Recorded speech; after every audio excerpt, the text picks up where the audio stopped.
नमस्ते और वेलकम।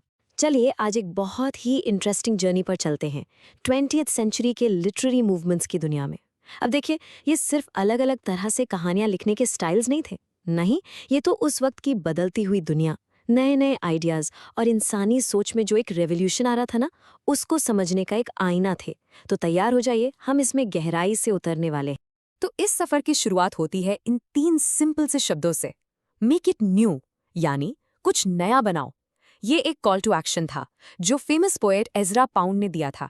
लेकिन सोचिए जरा, 20th सेंचुरी की शुरुआत में आखिर ऐसी क्या जरूरत आन पड़ी थी कि पुराने सब तौर तरीकों को तोड़कर कुछ नया बनाना पड़े? ऐसा क्या हो रहा था दुनिया में? इस क्यों का जवाब है मॉडर्निज्म। इसको आप नई सदी के शुरुआत में फैले केओस, उस उथल-पुथल का पहला बड़ा आर्टिस्टिक रिएक्शन कह सकते हैं। देखिए, वर्ल्ड वॉर वन ने भयंकर तबाही मचाई थी। फैक्ट्रीज और इंडस्ट्रीज तेजी से बढ़ रही थीं, शहरों की लाइफ बदल रही थी। इन सब ने ना पुरानी, आइडियल, शांत दुनिया को बिल्कुल तोड़कर रख दिया था। और मॉडर्निज्म, वो उसी टूटी-फूटी, बिखरी हुई दुनिया की एक एकदम ऑनेस्ट तस्वीर है। अगर आपको मॉडर्निज्म को ठीक से समझना है ना, तो एक सेकंड के लिए इमेजिन कीजिए कि आप दुनिया को एक टूटे हुए आईने से देख रहे हैं। कैसा दिखेगा? हर टुकड़ा एक अलग बिखरा हुआ व्यू देगा। अजीब सा है ना? बस मॉडर्निस्ट राइटर्स ने आईने ठीक यही किया।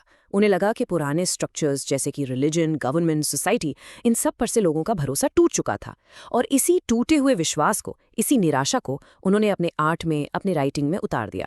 तो सवाल ये है कि हम मॉडर्निज्म को पहचानेंगे कैसे? इसके कुछ खास कैरेक्टरिस्टिक्स हैं। सबसे पहला, स्ट्रीम ऑफ कॉन्शियसनेस। इसका मतलब है लेखक ठीक वैसे ही लिखता है जैसे हमारे दिमाग में थॉट्स आते हैं, अजीब, बिखरे हुए, बिना किसी फिल्टर के, एक थॉट से दूसरे पर जंप करते हुए। फिर आता है फ्रैगमेंटेशन, यानी कहानी सीधी साधी ए टू बी नहीं चलती, बल्कि टुकड़ों में होती है। उसके बाद है सब्जेक्टिविटी, जिसका मतलब है कि कोई एक यूनिवर्सल सच नहीं है। सच हर इंसान के लिए अलग है, उसके अपने नज़रिए से। और हाँ, इस दौर के कैरेक्टर्स अक्सर एलियनेशन फील करते थे, मतलब सोसाइटी से एकदम अलग थलग, अकेले। और इस नए स्टाइल के आर्किटेक्ट्स कौन थे? बड़े नाम हैं, T S. Eliot, James Joyce, Virginia Woolf और फ्रांस काफ्का। खास करके जेम्स जॉयस की नॉवल यूलिसेस इसका एक परफेक्ट एग्जाम्पल है। सोच के देखिए, एक पूरे दिन की कहानी, लेकिन वो पूरी कहानी कैरेक्टर के दिमाग के अंदर चल रही है। उसके हर एक अजीबोगरीब ख्याल के जरिए बताई गई है। कमाल है ना? ओके, अब यहाँ से हमारी कहानी एक बहुत बड़ा, बहुत इंटरेस्टिंग मोड़ लेती है। इस स्लाइड को ध्यान से देखें, ये सब कुछ क्लियर कर देगी। एक तरफ है मॉडर्निज्म, जो मीनिंग यानी लाइफ के अर्थ के खो जाने पर दुख मनाता है, एक तरह से मौन करता है। और दूसरी तरफ है पोस्ट मॉडर्निज्म, जो कहता है मीनिंग खो गया, चलो पार्टी करते हैं। वो इस लॉस को सेलिब्रेट करता है। समझ रहे हैं? ये अचानक एक ट्रेजेडी से एक गेम में बदल जाने जैसा था। तो चलिए अब इसके अगले स्टेप पर चलते हैं, पोस्ट मॉडर्निज्म। हमने टूटे हुए शीशे की बात की थी ना, तो अगर मॉडर्निज्म उस टूटे हुए शीशे को देखकर अफसोस कर रहा था, तो पोस्ट मॉडर्निज्म ने उन्हीं टुकड़ों को उठाया और कहा, अरे वाह, इनसे तो एक मजेदार सा कोलाज बन सकता है। उन्होंने उस शीशे को जोड़ने की कोशिश ही नहीं की, बिल्कुल नहीं, बल्कि उन टूटे हुए टुकड़ों के साथ खेलना शुरू कर दिया। पोस्ट मॉडर्निज्म की सबसे बड़ी बात यह है कि ये किसी भी एक सच या ट्रूथ की आइडिया को ही रिजेक्ट कर देता है। ये कहता है कि ऐसी कोई भी एक बड़ी कहानी यानी ग्रैंड नैरेटिव नहीं है जो पूरी दुनिया को समझा सके। चाहे वो रिलीजन हो, साइंस हो या पॉलिटिक्स, कोई भी सब कुछ एक्सप्लेन नहीं कर सकता।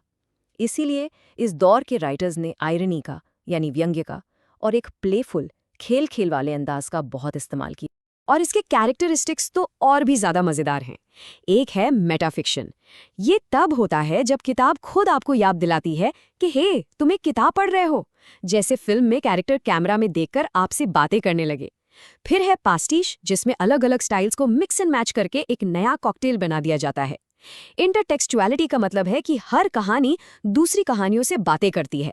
और हाइपर रियलिटी, ये तो बिल्कुल आज की दुनिया है, जहां असली और नकली में, रियलिटी और सिमुलेशन में फर्क करना ही मुश्किल हो जाए। सोच लीजिए, इंस्टाग्राम फिल्टर्स या डीप फेक्स। इस मूवमेंट के कुछ बड़े नामों में आते हैं सैमुअल बेकेट, कर्ट वॉनेगेट और इटालो कैल्विनो। अगर आपको एक परफेक्ट एग्जाम्पल चाहिए तो कर्ट वॉनेगेट की स्लॉटर हाउस 5 पढ़िए। उसमें उन्होंने एक वॉर स्टोरी, साइंस फिक्शन और कॉमेडी सबको ऐसे मिक्स किया है कि टाइम का कॉन्सेप्ट ही आगे पीछे हो जाता है। माइंड बेंडिंग है सच में। ठीक है, अब तक हमने 2 रास्ते देखे, एक दुख का और एक खेल का। लेकिन इनके अलावा एक तीसरा, एक बिल्कुल अलग रास्ता भी था। ये रास्ता ना तो टूटी हुई दुनिया पर रोता था और ना ही उसके टुकड़ों से खेलता था। ये था मैजिक रियलिज्म का रास्ता, जहां अजीब और आम, मैजिकल और नॉर्मल ऐसे घुल मिल जाते हैं कि उनमें कोई फर्क ही नहीं रहता। तो मैजिक रियलिज्म है क्या? इसमें मैजिकल या सुपरनैचुरल चीज़ें एक बिल्कुल नॉर्मल रियलिस्टिक सेटिंग में इतनी आसानी से दिखाई जाती हैं जैसे वो रोज़ की बात हो। इसको ऐसे इमेजिन कीजिए, आप एक फैमिली फ़ोटो देख रहे हैं, सब नॉर्मल है, बस आपके एक चाचा हवा में फ्लोट कर रहे हैं। और फोटो में किसी को भी इससे कोई फ़र्क नहीं पड़ रहा, सबके लिए यह नॉर्मल है। बस यही मैजिक रियलिज्म है। इसकी सबसे बड़ी पहचान, इसका सीक्रेट वेपन, है इसका मैटर ऑफ फैक्ट टोन। मतलब नरेटर एक भूत के बारे में आपको बिल्कुल उसी टोन में बताएगा जिस टोन में वो आपको चाय बनाने की रेसिपी बता रहा हो। कोई ड्रामा नहीं, कोई शॉक नहीं। इसके अलावा आपको इसमें हाइब्रिडिटी मिलेगी, यानी अलग अलग चीज़ों का मिक्स, जैसे शहर और गांव का। अक्सर इसमें पॉलिटिकल क्रिटिक यानी राजनीति पर कमेंट भी होता है। और हाँ, साइक्लिकल टाइम, जहां पास्ट बार बार घूमकर प्रेजेंट में आता रहता है। ये स्टाइल आप देखेंगे खासतौर पर लैटिन अमेरिकन और पोस्ट कॉलोनियल राइटर्स से जुड़ा हुआ है। और जब भी मैजिक रियलिज्म की बात होती है, एक नाम सबसे ऊपर आता है, गैब्रियल गार्सिया मार्केज। उनकी किताब 100 Years of Solitude इस जॉनरा की बाइबल मानी जाती है। ये एक फैमिली की ऐसी कहानी है जहां भूत आते जाते रहते हैं, भविष्यवाणियां सच होती हैं और ये सब उनके लिए बिल्कुल नॉर्मल है। ओके, तो अब तक हमने 3 अलग अलग फैसिनेटिंग मूवमेंट्स को समझा है। अब इनको एक साथ साइड बाय साइड रखकर देखते हैं। इससे क्या होगा, इनके बीच का जो फर्क है ना, वो एकदम क्रिस्टल क्लियर हो जाएगा। चलिए इस टेबल पर फोकस करते हैं। पहली रो देखिए, attitude to chaos. Modernism chaos को देखकर अफसोस करता है, पोस्ट मॉडर्निज्म उसमें पार्टी करता है। और मैजिक रियलिज्म, वो कहता है हाँ ठीक है, केओस तो नॉर्मल है, सिंपल। अब दूसरी रो, व्यू ऑफ रियलिटी। मॉडर्निज्म के लिए रियलिटी टूटी फूटी है, सब्जेक्टिव है। पोस्ट मॉडर्निज्म के लिए रियलिटी एक इल्यूजन है, बनाई हुई चीज़ है। और मैजिक रियलिज्म के लिए रियलिटी, वो अक्ल और जादू का एक कॉकटेल है। तीसरी रो, नैरेटिव स्टाइल। मॉडर्निज्म बहुत सीरियस और थोड़ा एलिटिस्ट है, पोस्ट मॉडर्निज्म आयरॉनिक है, प्लेफुल है, आपके साथ गेम खेलता है। जबकि मैजिक रियलिज्म बिल्कुल सीधी साधी मैटर ऑफ फैक्ट टोन में बात करता है। और आखिरी रो की सिंबल, मॉडर्निज्म का सिंबल है एक टूटा हुआ टुकड़ा, द फ्रैगमेंट। पोस्ट मॉडर्निज्म का सिंबल है द कोलाज, उन टुकड़ों से बनी नई चीज़। और मैजिक रियलिज्म का सिंबल है द हाइब्रिड, यानी 2 अलग चीज़ों का अनोखा मिश्रण। देखा, ये टेबल सब कुछ कितना आसान बना देता है। तो अब आप सोच रहे होंगे कि हमने ये सब क्यों समझा? क्या ये सिर्फ एग्जाम्स के लिए या किताबों की बातें हैं?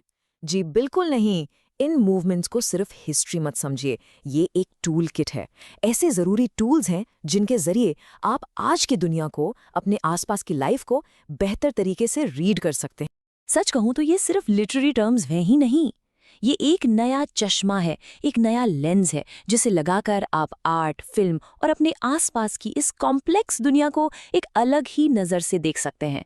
एक बार आप इन कॉन्सेप्ट्स को समझ गए ना, आई प्रॉमिस आपको ये हर जगह दिखने लगेंगे। आप जो मूवी देखेंगे उसमें, टीवी शोज़ में, यहाँ तक कि न्यूज़ जिस तरह से प्रेजेंट की जाती है उसमें भी।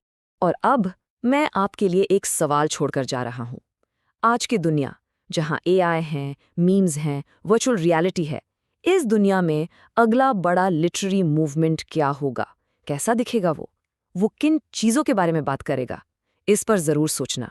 तो आज के इस एक्सप्लेनर के लिए बस इतना ही। उम्मीद है आपको मज़ा आया होगा और कुछ नया सीखने को मिला होगा। हमारे साथ जुड़ने के लिए बहुत बहुत शुक्रिया। अगर आप ऐसे ही कॉम्प्लेक्स टॉपिक्स को सिंपल तरीके से समझना चाहते हैं तो सब्सक्राइब ज़रूर कीजिए। मिलते हैं अगले एक्सप्लेनर में।